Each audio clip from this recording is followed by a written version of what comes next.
Assalamualaikum warahmatullahi wabarakatuh. Kami dari kelompok 3 yang terdiri dari Nur Hafiza, Teddy Pranata, dan Nur Atmawati.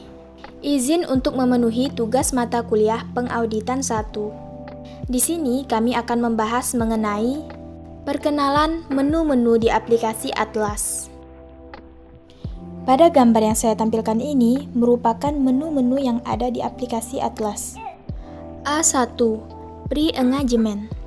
Bagian ini berisi seluruh kertas kerja untuk menganalisis dan mendokumentasikan prosedur yang dilakukan auditor serta simpulan yang dihasilkan dalam rangka menerima atau melanjutkan perikatan dengan klien.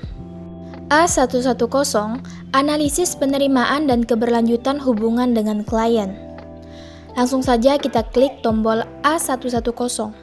Pada tombol ini terdapat isi-isinya berupa nama KAP, analisis risiko penerimaan dan keberlanjutan hubungan dengan klien, serta ringkasan risiko penerimaan dan keberlanjutan hubungan dengan klien. Kertas kerja ini digunakan untuk melakukan analisis terhadap faktor-faktor yang menjadi pertimbangan, apakah auditor akan menerima atau melanjutkan perikatan audit. Untuk isinya secara lebih lengkap dapat dilihat pada gambar atau slide yang telah saya tampilkan. A120 Alokasi jam jasa dan perencanaan lainnya. Klik A120.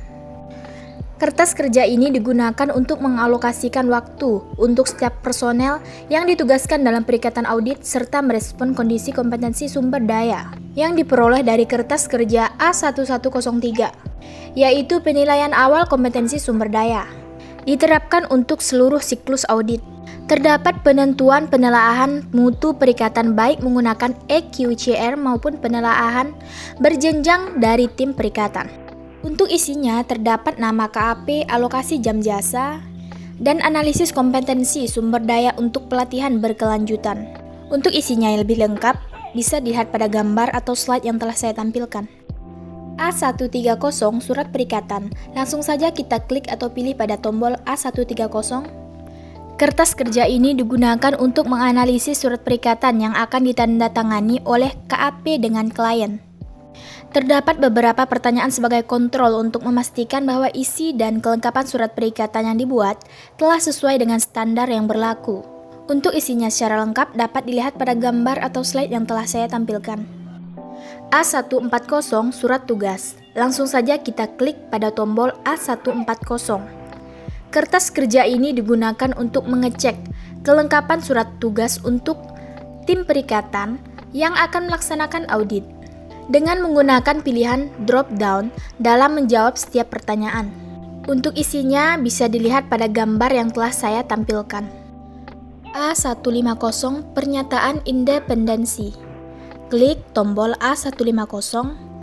Kertas kerja ini berisi informasi mengenai analisis KAP terhadap independensi atas pelaksanaan audit baik untuk tim perikatan maupun kantor akuntan publik. Auditor diminta untuk menggunakan pilihan drop-down dalam menjawab pertanyaan. Untuk isinya dapat dilihat pada slide yang telah saya tampilkan. A160 Komunikasi tahap pra-perikatan. Klik tombol A160. Kertas kerja ini digunakan untuk mengidentifikasi komunikasi dan konsultasi yang terjadi di antara tim perikatan dalam rangka proses pelaksanaan auditor. Auditor diminta untuk menggunakan pilihan drop-down dalam menjawab pertanyaan. Untuk isinya dapat dilihat pada gambar yang telah saya tampilkan. A2. Risk Assessment. Bagian ini berisi seluruh kertas kerja untuk melakukan proses pengidentifikasian dan penilaian risiko serta mendokumentasikan prosedur yang dilakukannya. Adapun bagian-bagiannya yaitu A210. Materialitas awal.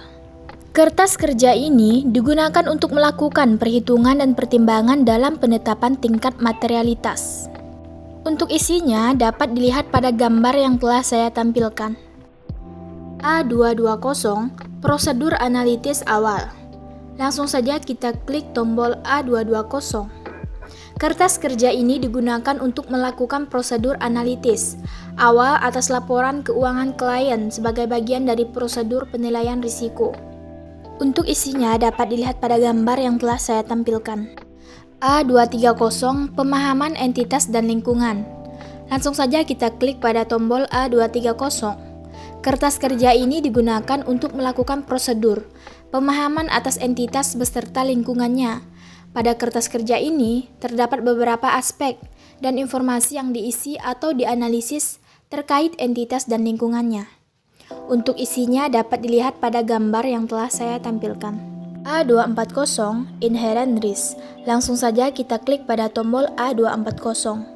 Kertas kerja ini digunakan untuk melakukan identifikasi risiko bawaan atau inherent risk klien. Risiko bawaan diidentifikasi dan dinilai pada tingkat laporan keuangan dan pada tingkat akun. Kertas kerja ini diawali dengan menetapkan akun-akun yang memiliki risiko dengan mempertimbangkan faktor-faktor yang ada. Untuk isinya dapat dilihat pada gambar yang telah saya tampilkan. A250 Control Risk. Langsung saja kita klik pada tombol A250. Kertas kerja ini digunakan untuk melakukan identifikasi risiko pengendalian atau control risk dari klien. Risiko pengendalian diidentifikasi dan dinilai pada tingkat laporan keuangan dan pada tingkat akun. Untuk isinya dapat dilihat pada gambar atau slide yang telah saya tampilkan. A260 Komunikasi dengan TCWG dan SPI. Langsung saja kita klik pada tombol A260. Kertas kerja ini digunakan untuk mengidentifikasi dan mengkomunikasikan kepada pihak yang tepat tentang risk assessment yang telah dilakukan oleh auditor dalam rangka pelaksanaan audit. Untuk isinya dapat dilihat pada gambar atau slide yang telah saya tampilkan. A270 Risk of Material Misstatement atau ROMM. Langsung saja kita klik pada tombol A270. Kertas kerja ini adalah risiko munculnya salah saji yang sifatnya material yang mempengaruhi pengambilan keputusan oleh auditor terutama terkait dengan penentuan opini atas kewajaran laporan keuangan. Untuk isinya dapat dilihat pada gambar atau slide yang telah saya tampilkan. A280 Audit Strategi Memorandum Update. Langsung saja kita klik pada tombol A280. Kertas kerja ini merupakan pengembangan strategi menyeluruh pelaksanaan dan lingkup audit yang diharapkan disusun segera setelah surat perikatan disetujui oleh klien. B. Risk Response.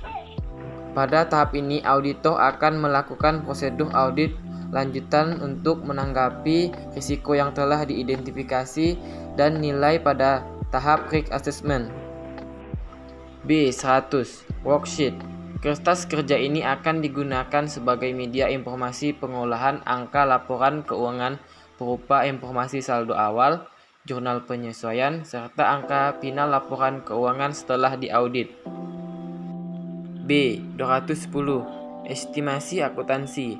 Pada kertas kerja ini, auditor harus melakukan identifikasi dan pemahaman atas estimasi akuntansi yang digunakan oleh manajemen dalam menyusun laporan keuangan berdasarkan ketentuan dalam SA 540 audit atas estimasi akuntansi, termasuk estimasi akuntansi nilai wajar dan pengungkapan yang bersangkutan. B220 Transaksi dengan pihak berelasi.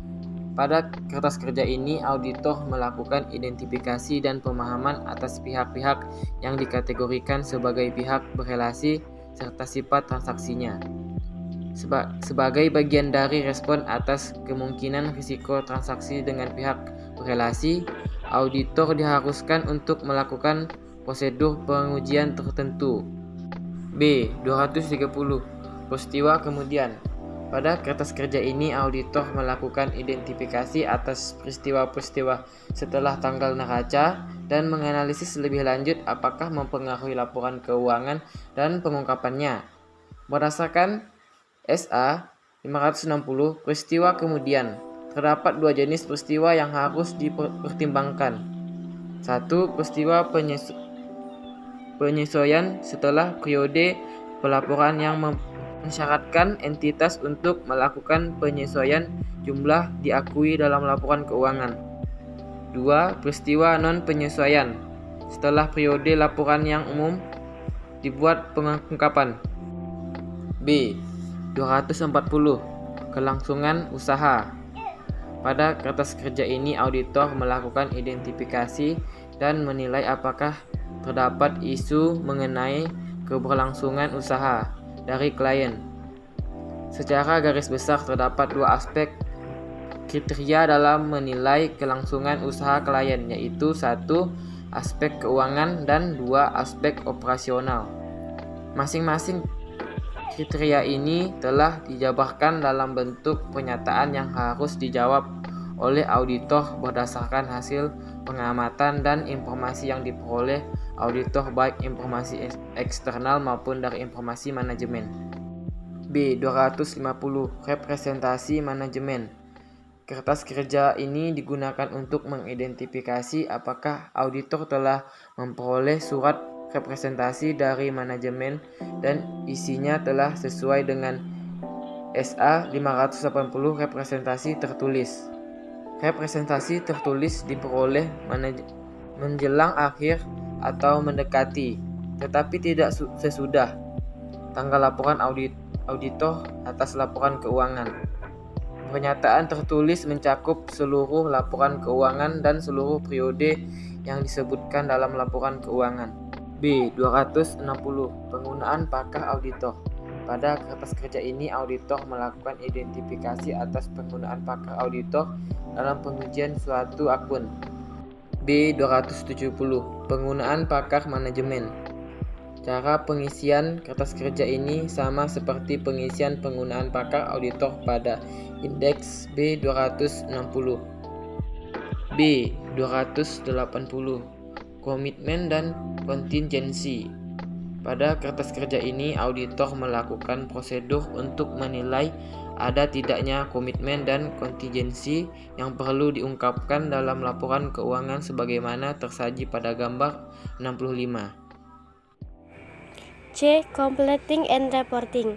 Pada tahap ini akan dilakukan tahapan akhir dari audit, termasuk evaluasi terhadap bukti-bukti audit yang diperoleh serta prosedur lainnya sebagai pelengkap dari prosedur utama yang telah dilakukan pada tahap risk response sampai dengan dilakukan penerbitan laporan auditor independen. C. 110. Penilaian materialitas final. Kertas kerja ini digunakan untuk menganalisis materialitas pada tahap akhir audit setelah seluruh penyesuaian audit yang relevan diposting. Kertas kerja ini akan otomatis terisi ketika seluruh tahapan audit sebelumnya telah diselesaikan. Apabila terdapat perbedaan hasil antara materialitas audit dan materialitas unaudit yang bersifat material, maka auditor harus memberikan penjelasan terkait perbedaan tersebut. C. 120. Prosedur analitis final. Kertas kerja ini digunakan untuk melakukan prosedur analitis pada tahap akhir pelaksanaan audit. Analisis terdiri dari analisis perbandingan data antar periode dan analisis rasio keuangan, seperti pada prosedur analitis awal. C. 200. Review pengungkapan LK. Kertas kerja ini digunakan untuk membantu auditor dalam memastikan bahwa pengungkapan laporan keuangan telah memenuhi persyaratan dalam SAK yang berlaku atau relevan. 300. Penelaahan mutu. Kertas kerja ini digunakan oleh Prevo untuk memastikan bahwa seluruh aspek tahapan audit mulai dari risk assessment, risk response, dan reporting telah diselesaikan dengan baik. 400. Evaluasi bukti audit. Kertas kerja ini digunakan untuk merumuskan opini auditor dengan mempertimbangkan apakah bukti audit yang diperoleh secara keseluruhan telah cukup dan tepat. 10. Review lay. Kertas kerja ini digunakan untuk memastikan bahwa laporan auditor independen yang akan diterbitkan telah memenuhi seluruh persyaratan yang diwajibkan oleh SA 700, SA 705, dan SA 706. 120. Audit final memorandum. Kertas kerja ini digunakan untuk mensarikan hasil-hasil audit signifikan yang ditemukan oleh auditor selama pelaksanaan audit. 530. Laporan auditor independen final dan laporan keuangan final. Kertas kerja ini digunakan untuk mencantumkan informasi yang diperlukan terkait dengan laporan auditor independen yang akan diterbitkan sekaligus memberikan contoh format opini yang akan diterbitkan oleh auditor. D. General. Pemeriksaan umum mencakup laporan keuangan yang dilakukan oleh KAP yang independen. Terus input laporan keuangan. Pengisian data laporan keuangan pada template laporan keuangan akan digunakan seterusnya secara otomatis dalam mendukung tahapan audit selanjutnya untuk menginput data laporan keuangan auditor. Status lampiran. Kertas kerja ini berbagai catatan yang dilakukan oleh auditor terkait prosedur audit yang ditempuhnya, pengujian yang akan dilakukan. Singkatan. Kertas kerja ini mengembangkan ringkasan dari tugas-tugas yang disusun secara ringkas dalam bentuk satu kalimat. 100. Petunjuk pengisian singkat. Petunjuk ini digunakan untuk membantu penyusunan kertas kerja laporan per negara dalam format XTM bagi entitas induk yang merupakan wajib pajak dalam negeri. Sekian perkenalan terhadap menu-menu pada aplikasi Atlas yang dapat kami sampaikan. Wassalamualaikum warahmatullahi wabarakatuh.